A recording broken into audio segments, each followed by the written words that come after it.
जय गुरुदेव। कबीर और धनी धर्मदास के मिलने की कहानी। बोध कथा। कबीरदास जी आदि संत हुए हैं। उनके समय में धर्मदास नाम के एक बहुत नामी गिरामी सेठ काशी में रहा करते थे। उनका बहुत बड़ा व्यापार होता था। कारोबार तेजी से चल रहा था। धर्मदास उस समय वक्त के बहुत ही बड़े धनी मानी समझे जाते थे। धर्मदास जी का भाव महात्माओं के प्रति अच्छा और सुंदर रहा करता था। उनकी धर्मपत्नी अमीनी बहुत सेवा भाव वाली थी। बावजूद इसके कुछ न कुछ धनमद रहा करता था। जब समय आता है तो धनी आदमी का घमंड देखा जाता है। वैसे तो ऐब धनी आदमियों के छिपे रहते हैं। गरीब धन की वजह से उनके ऐबों की ओर नहीं देखते। कबीरदास जी की इच्छा हुई कि कोई ऐसा सेवक मिले जो उनसे परमार्थ की दौलत प्राप्त कर सके और उनका अनन्य भक्त बन जाए। साथ ही साथ वह भक्त उनकी आज्ञाओं का पालन करे। कबीरदास जी अंतर्यामी महात्मा थे।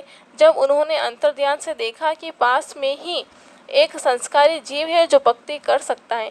कभी कभी अपने शिष्यों से कहा करते थे कि कोई आदमी ऐसा है जो पूरी भक्ति करके मालिक को पा सकता है।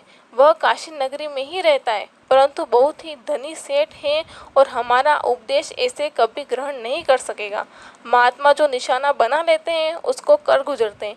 एक बार महात्मा कबीरदास जी ने अपने शिष्यों को छोड़कर और वेश बदलकर धर्मदास जी के दरवाजे पर पहुंचे। दिन का वक्त था। उस समय धर्मदास की पत्नी खाना पका रही थी। धर्मदास भोजन के लिए बैठ चुके थे। तभी महात्मा कबीर ने भिक्षा मांगने की आवाज़ लगाई। आवाज़ सुनकर धर्मदास जी की देवी जी ने साधु के लिए कुछ अन्न निकालकर लेकर गई तो उनको देखते ही क्रोधित होते हुए कबीरदास जी ने व्यंग पूर्वक कहा कि दुष्टिन, पापिनी, चांडालिनी, तुम्हारा दान लेना महापाप है। तुम्हें अपने धन के मद में यह भी ज्ञान नहीं कि तुम्हारे चौक में दीमक और चींटियां जल रही हैं।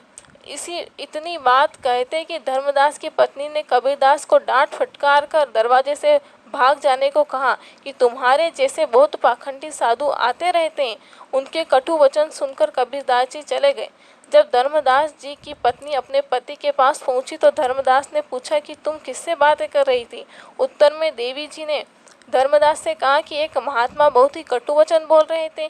जब मैं उनको भिक्षा लेकर गई तो कह रहे थे कि तुम महापापी हो, तुम्हारे चौक में दीमक और चींटियां जल रही है।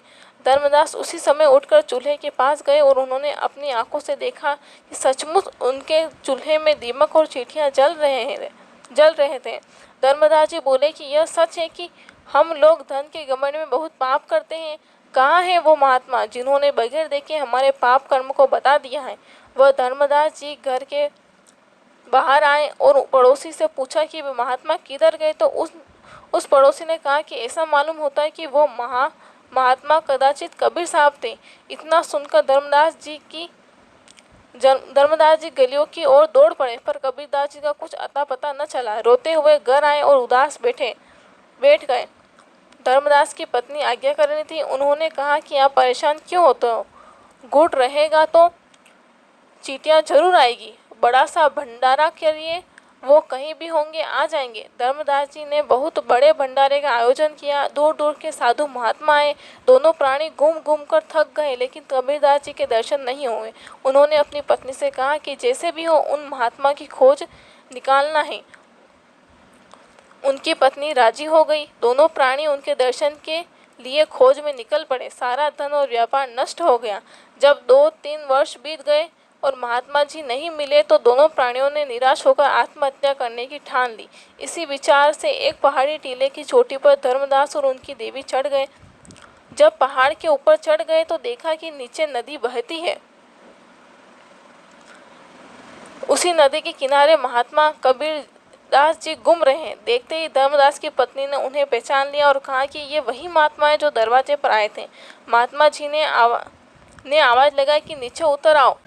दोनों प्राणी नीचे उतर वहां आए जहां महात्मा जी थे। दोनों प्राणी कबीरदास जी के चरण में गिर पड़े और कहा कि आप पहले क्यों नहीं मिले। उनकी देवी जी ने कहा कि आपको बुलाने के लिए हमने इतना बड़ा भंडारा किया, आप नहीं आए। कबीरदास जी ने कहा कि मैं वह चींटा नहीं जो गुड़ पर रिझ जाऊं। कबीरदास जी ने फिर कहा कि मैं तो जाकर पहले ही मिला था, परंतु उस समय तुम पर धनमत का नशा चढ़ा हुआ था, इसलिए नहीं पहचान पाए। अब वह नशा उतर चुका है, अभाव की जगह भाव आ गया। संत जनों की पहचान अभाव में नहीं भाव में होती है। अब तुम्हारा व्यापार धन नष्ट हो गया, भाव रुचि पैदा हो गई है। अब तुम्हें असली धन कमाने का रास्ता मिलेगा। यही धर्मदास जी थे जिन्होंने कबीरदास जी की पूर्ण आज्ञा का पालन किया और गुरु की कृपा से जीवों का उद्धार किया। जय गुरुदेव।